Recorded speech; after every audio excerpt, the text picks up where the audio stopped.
Hello students, अपने पिछले module में हमने कई सारे मेथड्स ऑफ सेपरेशन के बारे में पढ़ा था, जैसे कि हैंड पिकिंग, थ्रेशिंग और विनोइंग।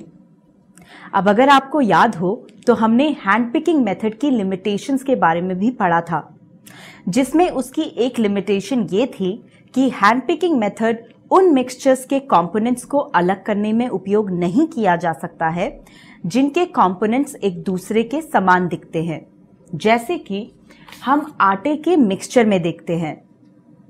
तो ये है हमारा गेहूं का आटा, जिसे हम चपाती या रोटी बनाने के लिए उपयोग करते हैं।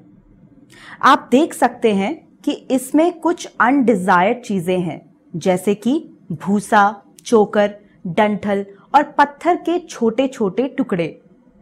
अब इन सब्सटेंसेस को उनके अपीयरेंस के आधार पर आटे से अलग करना हमारे लिए काफी मुश्किल होगा, क्योंकि ये सारे पार्टिकल्स आटे के सफेद रंग के साथ इतने मिल जाते हैं कि इन्हें हैंड पिकिंग मेथड द्वारा आटे से अलग नहीं किया जा सकता। तो अब हमें क्या करना चाहिए? क्या हम विनोइंग या फिल्ट्रेशन मेथड का यूज कर सकते हैं भूसे और डंठल के टुकड़ों को आटे में से अलग करने के लिए? अगर हम फिल्ट्रेशन मेथड को रिकॉल करें तो इस प्रोसेस में मिक्सचर के कंपोनेंट्स अपने स्टेट के अंतर के आधार पर अलग होते हैं और इस प्रोसेस में सॉलिड पार्टिकल्स को लिक्विड या गैसियस मिक्सचर से एक फिल्टर मीडियम के द्वारा अलग किया जाता है, जो लिक्विड पार्टिकल्स को अपने थ्रू पास होने देता है और सॉलिड पार्टिकल्स को जाने से रोकता है। इसलिए हम फिल्ट्रेशन मेथड आटे से भूसे और डंठल के टुकड़ों को अलग करने के लिए यूज नहीं कर सकते, क्योंकि आटे के मिक्सचर में दोनों कंपोनेंट्स दैट इज आटा और भूसा सॉलिड स्टेट में होते हैं। और अगर आप विनोइंग मेथड को रिकॉल करें तो इस प्रोसेस में मिक्सचर के कंपोनेंट्स अपने वेट के अंतर के आधार पर अलग होते हैं।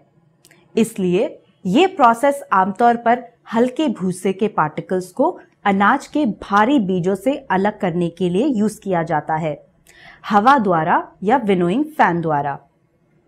और अगर आप आटे के मिक्सचर को देखेंगे तो आप ये नोटिस करेंगे कि भूसे और आटे के पार्टिकल्स वजन में लगभग बराबर होते हैं।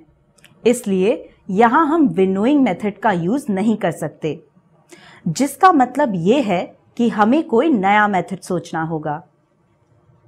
अब कोई नया मेथड सोचने से पहले हमें ये पता लगाना होगा कि हम आटे के मिक्सचर के कंपोनेंट्स को किस आधार पर अलग कर सकते हैं। और सिंपल लैंग्वेज में बोले तो भूसे और आटे के पार्टिकल्स के बीच हम क्या अंतर देखते हैं? सो स्टूडेंट्स, अपीयरेंस वाइज भूसे और आटे के पार्टिकल्स एक जैसे दिखते हैं, लेकिन अगर आप इन दोनों पार्टिकल्स का साइज देखेंगे तो आप पाएंगे कि भूसे का साइज आटे के पार्टिकल्स के साइज से बड़ा होता है। अब नेक्स्ट हम क्या कर सकते हैं?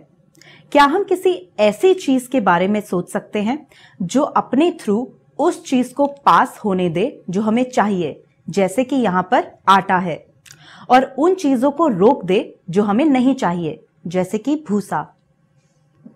खैर, इस क्वेश्चन का आंसर देने के लिए चलिए हम इस कॉन्सेप्ट को अपने एक डेली लाइफ एग्जाम्पल से रिलेट करके देखते हैं।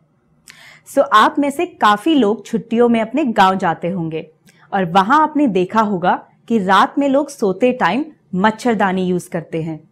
और स्टूडेंट्स, मच्छरदानी का इस्तेमाल क्यों किया जाता है? हाँ, ये हवा को अपने थ्रू पास होने देता है और मच्छरों को अपने थ्रू पास होने से रोकता है। तो इस प्रकार से ये हमें मच्छरों से बचाता है। स्टूडेंट्स, क्या आप मुझे बता सकते हैं कि इस एग्जाम्पल में हमें कौन सी चीज चाहिए और कौन सी नहीं? यस, हवा हमारे लिए डिजायर्ड चीज है जो हमें चाहिए, और मच्छर अनडिजायर्ड है जो हमें नहीं चाहिए। अब अगर आपने ध्यान से इस मच्छरदानी को देखा होगा तो आपने ये जरूर नोटिस किया होगा कि ये एक ऐसे कपड़े से बना होता है जिसमें यार्न या धागों के बीच छोटे छोटे छेद होते हैं, जो हवा को पास होने देते हैं और मच्छरों को अपने थ्रू पास होने से रोकते हैं। क्योंकि मच्छरों का साइज हवा के पार्टिकल्स के साइज से बहुत बड़ा होता है। इसलिए जब हम मच्छरदानी के अंदर सो रहे होते हैं तो हवा आसानी से हम तक पहुंच जाती है और मच्छर हम तक नहीं पहुंच पाते। तो इसी तरह आटे के मिक्सचर में भी भूसे के पार्टिकल्स आटे के पार्टिकल्स से बड़े साइज के होते हैं और उन्हें अलग करने के लिए हमें भी मच्छरदानी की तरह ही एक जाल जैसी चीज की जरूरत होती है, जिनके छेद का साइज इतना हो कि वो आटे के जैसे छोटे साइज के पार्टिकल्स को जाने दे और भूसे के जैसे बड़े साइज के पार्टिकल्स को जाने से रोके। तो ये है हमारी जाल जैसी चीज और इसे हम क्या कहते हैं? यस, इसे हम सीव या छन्नी कहते हैं। और अब हम इससे क्या करेंगे? यस, हम आटे को छन्नी में डाल देंगे और इसे जोर से छानेंगे।